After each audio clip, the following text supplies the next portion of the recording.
Hey everybody. Okay, so I'm super excited because today I'm going to be doing a Kevin off the cuff about a movie that just came out and that I just went to see in the theater. So this is going to be like a big deal. It also means I'm not going to have a whole lot of uh, of video to put up because I don't have the movie. I'm not about to go try to get some cam or something to do it because it's just not worth it. And plus, I think I've got two strikes against me as far as Spectrum goes. So yeah, not going to do that. But we're going to talk about it, and it's going to be interesting and informative, and this is going to be Kevin off the cuff.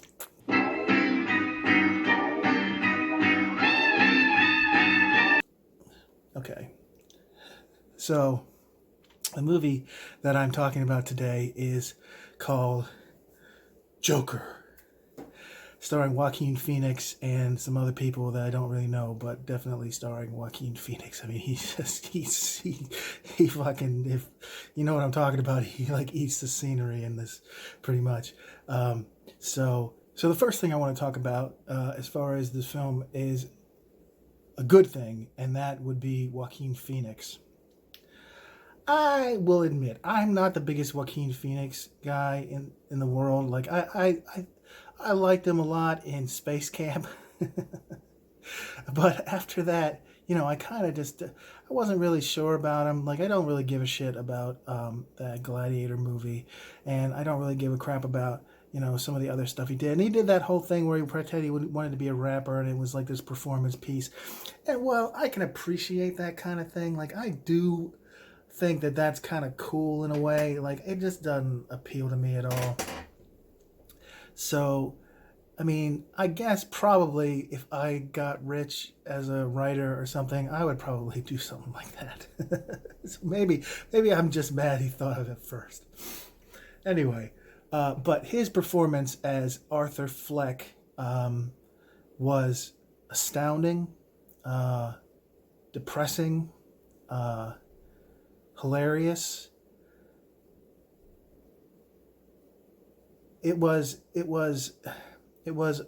I hate to use the term tour de force because that kind of like cheapens it, I feel like, but it was definitely a tour de something because he just took that part and ran with it. I mean, you could tell his whole body was contorted like out of anything resemble healthy by this.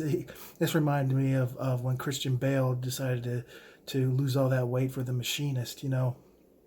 But he definitely put his all into this, and you could tell. And when he had one of his laughing fits, which I'll talk about later, when he had one of his laughing fits, and you could tell that he was like hurting himself. And that's whether that's a good thing or a bad thing, I don't know, but it was definitely a thing, and he deserves all the credit in the world for this performance. And I would not be surprised if he wins the first Oscar for best male performance or whatever for this, because it was just that good. He'll definitely be nominated. I'll tell you that right now. So that was really, really good, and I like that a lot.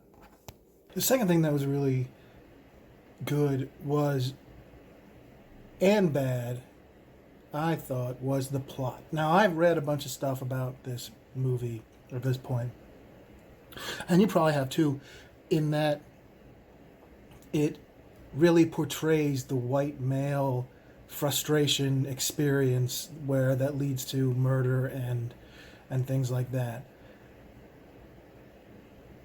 I'm not so sure about that because there's some pretty specific stuff in this thing. Like there was a, they got me. They got me one thing that was pretty well done, or not. I mean, in retrospect, it was obvious that it was done. But when it was happening, I was kind of like, well, he should be okay. He isn't the worst thing that could ever happen to somebody. But I feel like part of it was just like, oh, so he finds out he was adopted. Oh, he found out that he was abused as a kid. I mean, that if he hadn't already been pretty fucked up and off his medication or whatever, I don't think that would have been the straw that broke the camel's back. Because I mean, come on, guys, I mean, fucking fucking 2020 almost, you know? It's like this shit happened to all of us. So you can't blame your parents being shitty or you being adopted or, you know, your mom lying to you or any of that stuff on killing people. It's just bullshit. And if you use it as an excuse, then you're bullshit. So that being said, I really thought, but you know, as far as the movie went, yeah, it all like one thing on top of another thing on top of another thing on top of another thing, leading to what he finally did.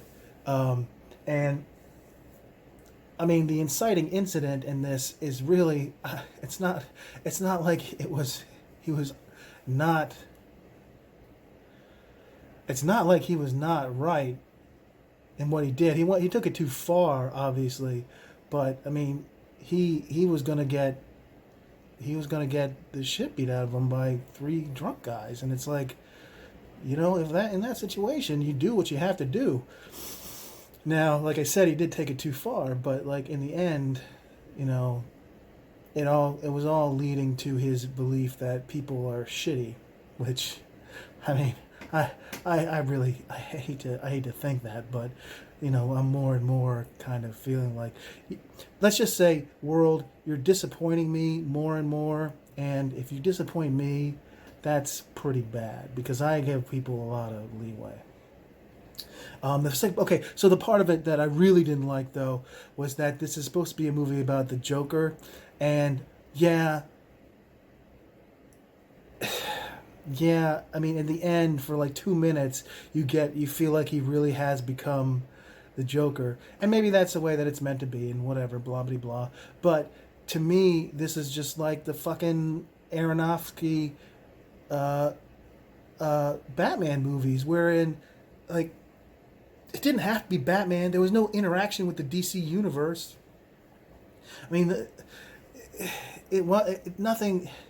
There was nothing to make this a superhero movie, except that it was. I mean, except that they tell you it is. If this was just a movie about a guy who dresses up like a clown and kills people, then that's just a kind of a terrifying thing. But since it's the Joker, it's not. But it again, because the way that they make it, this is not the story of the Joker. It doesn't feel like the story of the Joker. It feels like the story of some schmuck who is just like kind of pushed to the end of his existence, and you know, at the end, he's not a superhero. He's just a crazy person, and he's just like, you know. So you may or may not agree with me on this. A lot of people have not agreed with me on this, and it's fine. But the fact that, you know, if like Green Lantern had shown up at some point, or like had like decided to come into the city or something like that, you know, for a lot of people that would have been like, oh, that pulls me out of the story. But that's what the story's about. He does not exist in a vacuum. Just like Batman didn't exist in a vacuum for the Aronofsky movies. He existed in this series of films that could very well have had Superman show up at one point to like stop shit from happening. Do you understand what I'm saying? It's like, if you're gonna make a comic book movie, it shouldn't exist in a vacuum. It should like connect the other things. That's what Marvel does. Marvel like connects all these things via Shield and that stuff, you know, and that it's just how it works. So hate me for saying it or don't, but this does not feel like a Joker movie. This feels like an anybody movie until it kind of turns into the Joker, sort of at the very end. So don't be prepared for that. If you're going to watch this, you're watching basically the story of one man's descent into madness. You're not watching, you know, how he like developed a relationship with Killer Croc, which I think would have been really interesting, you know, because some of those guys could have existed back then. But for the most part, it's okay. It's just this is the way DC likes to do it. When DC decides to make an artistic movie, they're like, let's not actually make it about really superheroes. Let's make it about just like people. And Batman could be a guy wearing his underoos, running around beating the shit out of people, and it doesn't matter because there's nobody else there to like tell him he's Batman. He's just Batman. Anyway, all right. So bitch about me if you want. Now, as a neat movie, one of the things that I really, really liked about this movie was that it was sort of shot and and it really felt like a movie from the 70s. They kind of overdid it with the titles, I think. I mean, we kind of got the point that it was going to look more like, you know, Midnight Cowboy or whatever, than it was going to look like, uh, you know, Batman versus Superman, which is fine. But, like, it really had this feeling of, like, you were walking through, you had this feeling that you were walking through downtown Gotham in the 70s, except it really felt like downtown New York in the 70s. So, I mean, that's fine. I mean, that's totally okay. I mean, it doesn't matter. I mean, it was very obviously New York and a New York movie. But I don't know. I thought that was okay. One of the other people who kind of stood out in the movie was Robert De Niro, who plays the kind of like late night talk show host guy, and he did a good job. And what I think was interesting was that he originally, one of his earlier films was in a Scorsese movie called The King of Comedy, where he wanted to be a stand-up comedian and be on a talk show at night. And so it's kind of an interesting little like juxtaposition of him, because that movie was made in the 70s too. I don't know if anybody else noticed that. There were very few Easter eggs in the movie, which I felt was a little disappointing. I felt like they could have done some more stuff. But obviously, there are times I think when the directors take themselves a little too seriously, and it's like, I'm not making a comic book movie. I'm making a movie about people who are eventually end up in comic books, and that's fine. Like I could totally like see this as an actual comic book, but like as one of those later comic books where you know it's a graphic novel and everything's real serious and slow.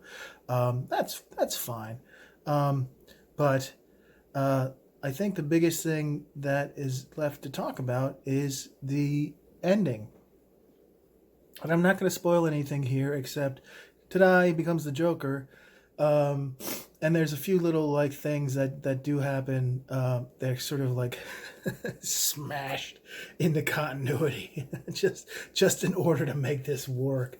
But when he does finally do his thing and he gets caught by the police, and then he gets picked up by the rioters who see him as sort of like a hero.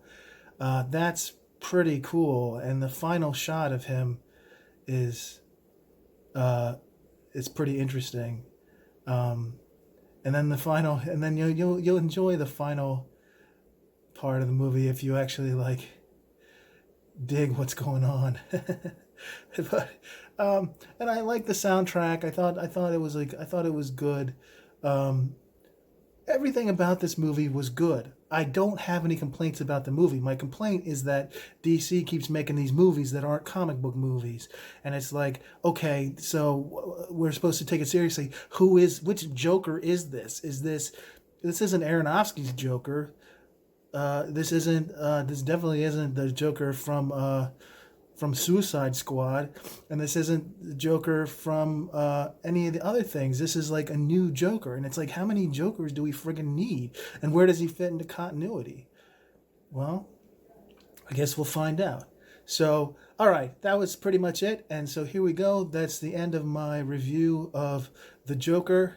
No, not the Joker. The end of Joker, and I liked it, and I give it. I give it 4 young Bruce Waynes out of 5. The last one just because I get bitchy about them not making comic book movies. And okay, so I hope that when you go see it, you enjoy it, and you take my advice and just take it for what it is. And I love y'all, and I'll see you in the funny papers.